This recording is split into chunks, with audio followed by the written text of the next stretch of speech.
1 atau kelas 1 atau kelas 12, kelas 11 itu kalau kalian yang asalkan kalian punya sertifikat OSIS atau MPK, kalian bisa lampirkan di formulir pendaftarannya dan teman-teman akan langsung otomatis mendapatkan beasiswa potongan K3. Betul banget. Lumayan banget sih. Jadi untuk backup planning kalian kalau misalnya emang gak dapat, ya tinggal gitu murah. Oke, so far itu aja sih penjelasan kita terkait Mercu Buana. Karena kita ada banyak banget hadiah, mungkin dari teman-teman ada yang mau ditanya nggak biar dulu kasih hadiah sebagai kenangan dari Mercu Buana. Yang mau nanya langsung kata nanya aja. Kalau gak ada nanya, kita nanya nih. Ya. Lumayan juga. Kita nanya ya. Oke, kalau gitu pertanyaan pertama. Tadi kan kakak-kakaknya ini udah perkenalan. Coba kalian sebutin jurusan dari kakak Bima yang ini. Angkat tangan baru jawab. Ini jurusan apa? Jurusan manajemen. Yes, betul.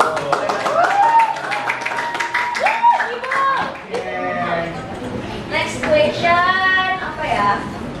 Oh ya, tadi kan kita udah ngasih tahu juga kalau di Mercu Buana itu ada beberapa jurusan. Angkat tangan dulu ya, baru jawab ya. Sebutin ada berapa jurusan yang Mercu Buana? Minimal 3. Angkat tangan. Kayaknya kalau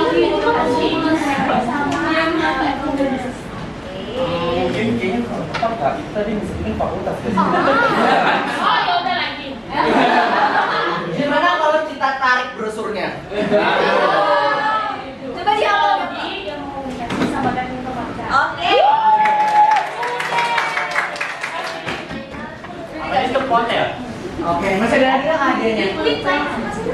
Masih banyak nih kira-kira. Ada lagi nggak dari Kariko yang mau di Bude itu pon. Iya. Enggak, kan kita udah kasih pertanyaan dari teman-teman, ada nggak yang mau coba ditanya mungkin terkait beasiswa atau program double degree, program kelas internasional dan lain-lain. Aku mau tanya deh, kalian udah ada yang daftar beasiswa di kampus manapun?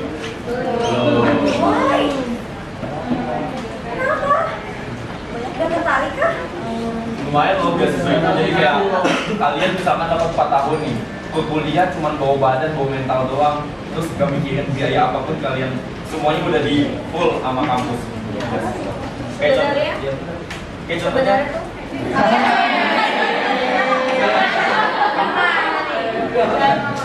sebenarnya tuh kenapa aku bilang kenapa, maksudnya kenapa aku tanya ya, kalau tapi sayang banget sih kalian kan udah kelas 12 nih, at least kalau misalnya kalian gak masuk negeri gitu ya, kalian udah punya backup planning untuk masuk ke swasta.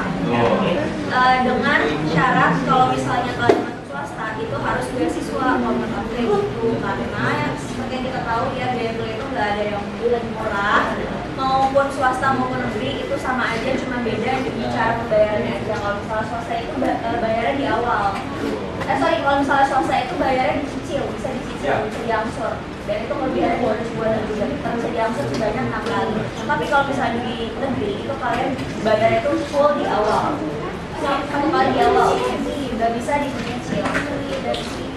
Jadi at least kalau misalnya kalian nggak masuk negeri, kalian punya backup planning yaitu swasta dan beasiswa.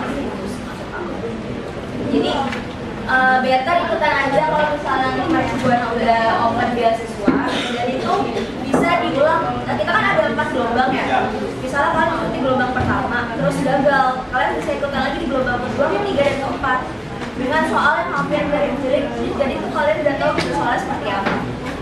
Ikutan aja apa siapa tahu emang udah rezeki kalian dapat beasiswa kan. Lumayan. Oke, mungkin terakhir kali ya, sebelum kita tutup, kita mau minta teman-teman untuk ajak foto bersama. Mungkin Kak Diandra sama Kak Riko boleh agak melipir ke tengah, sama teman-teman boleh tolong angkat brosurnya. Kak Riko berapa boleh Kak? Kanan atau kiri? Foto-foto.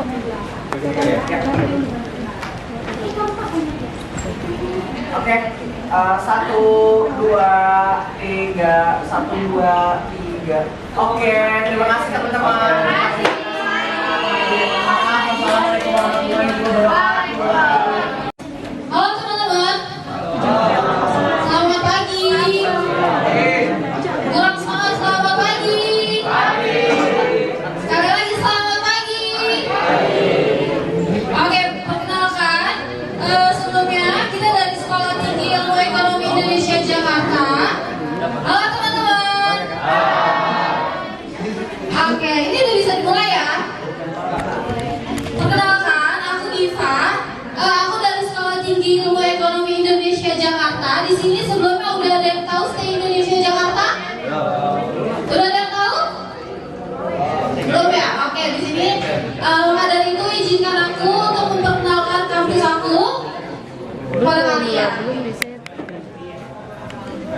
Kita dari Sekolah Tinggi Ilmu Ekonomi Indonesia Jakarta, salah satu perguruan tinggi swasta yang berfokus di bidang ekonomi. Jadi kalau kalian ada minat buat di ekonomi, kalian bisa cari tahu tentang kita. Kita itu lebih fokusnya di bidang akuntansi dan bisnis. Kita sudah bergerak kurang lebih 55 tahun dan sudah menyebar kurang lebih 30.000 alumni di seluruh pelosok Nusantara.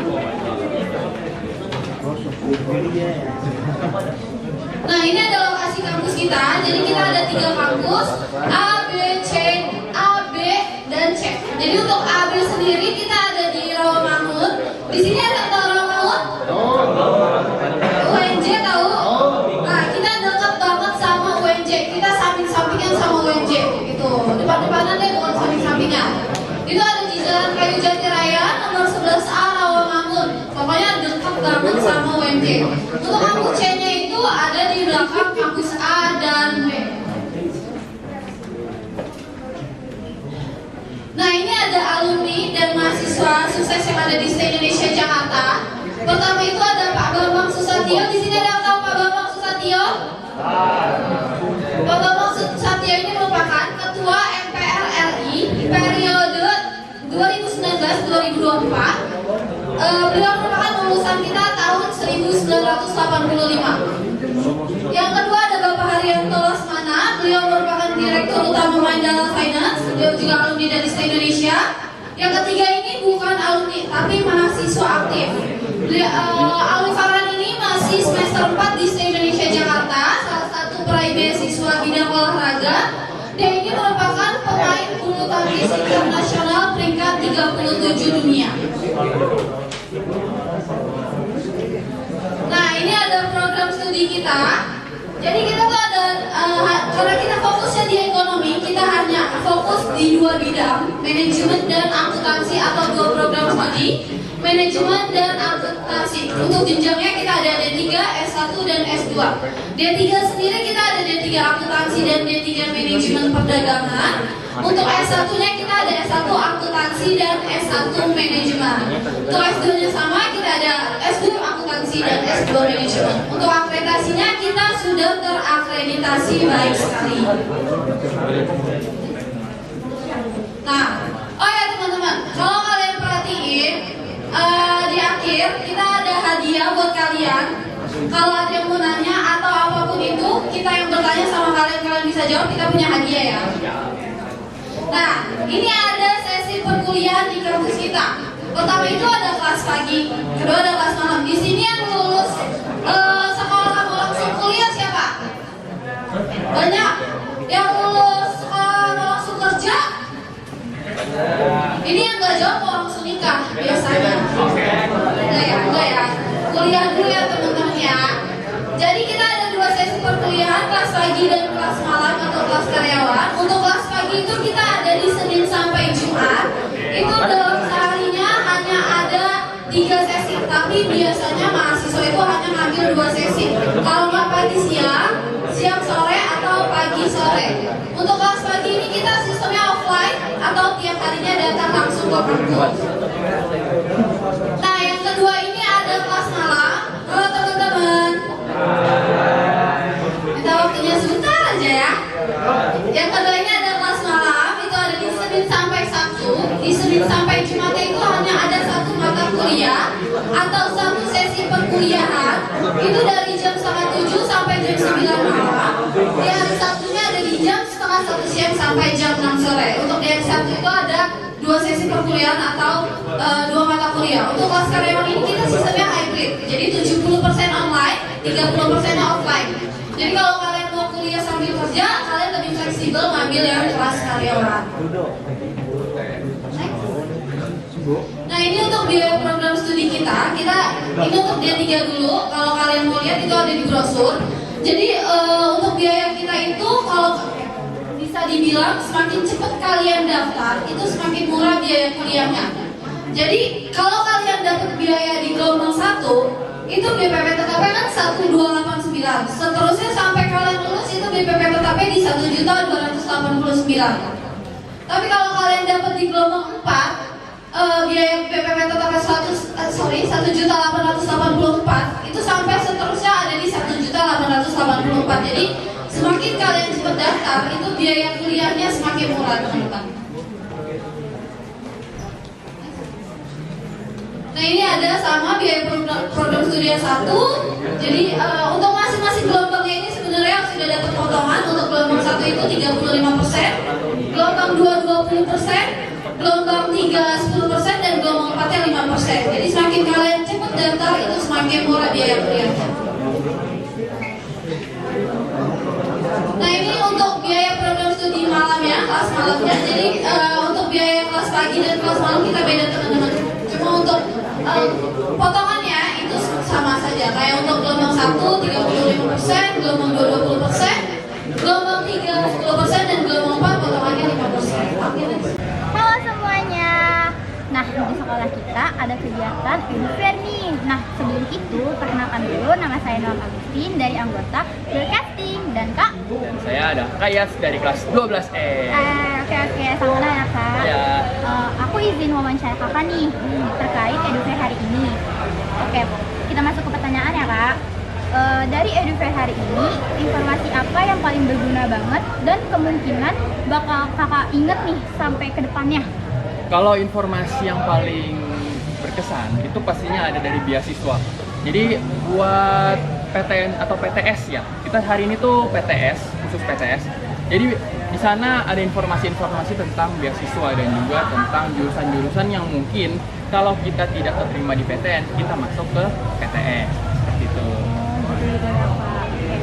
Selanjutnya nih ya Kak, menurut Kakak informasi yang disampaikan di edufair hari ini tuh lebih banyak membantu soal pilihan jurusan atau gambaran kehidupan di kampus? Kalau untuk hari ini tuh dua-duanya pasti ada. Ada yang menjelaskan tentang gambaran di kampus itu bagaimana, kayak jangan jadi mahasiswa kupu-kupu segala macam. Dan juga untuk jurusan itu pastinya banyak yang jelas, mulai dari tadi ada STIE, Sekolah Tinggi Ilmu Ekonomi. Jadi dia dijelasin dari jurusan-jurusannya. Nah, itu salah satu contohnya. Lanjut, selama edufair ini bagian atau momen apa yang bikin Kakak tuh kayak berkesan gitu, kayak wah seru banget? Yang paling berkesan sih menurut saya itu dari cara pembawaan mahasiswa-mahasiswa atau bagian dari kampusnya tersebut gitu. Kayak kita tadi main game segala macem, terus pokoknya hal-hal yang menarik lah. Asik ya Kak. Oke, ini pertanyaan terakhir. Menurut Kakak, kegiatan edufair hari ini tuh yang diadakan Seman 105 Jakarta udah sesuai belum ya dengan kebutuhan siswa yang sedang memikirkan masa depan sekolah lulus? Pastinya sesuai dong, karena kita ini emang lagi bingung kan untuk memilih jurusan atau bahkan universitas gitu. Nah, ketika datang edufair ini, kita bisa menjadi pilihan cadangan gitu, atau backupan kita ketika memang kita ketolak di universitas yang kita mau, atau bisa dibilang menjadi jalan alternatif bagi siswa-siswa di SMA 105 Jakarta. Oke Kak, cukup sampai sini aja. Terima kasih Kak sudah berkenan saya wawancara. Oke teman-teman, jangan lupa saksikan edufair hari ini. Dadah! Halo Kak, perkenalkan aku Deva dari kelas 13C S10 Broadcasting School. Aku izin berwawancara kakak, pikir aku bisa Iya, boleh. Kalau mau tahu kakak dengan siapa? Dengan Cindy dari Universitas Bina Sarana Informatika. Ini aku ingin bertanya beberapa nih Kak, kakak. Pertama, perubahan paling terasa apa sih yang kakak alami dari kehidupan SMA menjadi mahasiswa? Yang paling terasa perubahannya itu cara belajar. Kalau SMA kita ada jadwal-jadwal tertentu untuk belajar, sedangkan di perkuliahan tidak ada. Ini difasilitasi. Kebanyakan kalau sekolah belajarnya waktu di sekolah, tetapi pas sudah jadi mahasiswa kebanyakan belajarnya individu. Oke, kalau misalnya hal apa sih yang seharusnya tuh udah disiapin sama siswa kelas 12 sebelum masuk kuliah, tapi itu sering diremehkan sama anak-anak petinggi. Oh, yang harus dipersiapkan itu sebenarnya kalau harus dipersiapkan untuk masuk universitas impian kalian harusnya dipersiapkan dari kelas 10. Bisa jadi dipersiapkannya dari kelas 9 karena ada materi-materi tertentu yang harus disiapkan karena nggak bisa kalau hanya mengandalkan kelas 12 saja gitu. Contohnya kita mempelajari materinya dari kelas 11 buat mengejar SNMPTN. Bisa jadi kita belajar tentang hal-hal lain untuk masuk dunia perkuliahan. Lebih baik, lebih cepat dipelajari dari mulai kelas 10 gitu. Terus kalau menurut Kak Kani, apa penentu sama mahasiswa bisa bertahan dan berkembang di kampus? Penentuannya ingat tujuan sih. Tujuan masuk universitasnya kalian mau ngapain, nanti kedepannya mau bagaimana, itu penentu kita bertahan di universitas. Ini pertanyaan terakhir, kalau boleh beri satu nasihat jujur untuk siswa kelas 12, apa yang paling penting untuk diketahui sebelum memilih? Fokus ke tujuan utama, jangan pikirkan hal-hal lain. Terima kasih banyak Kakak udah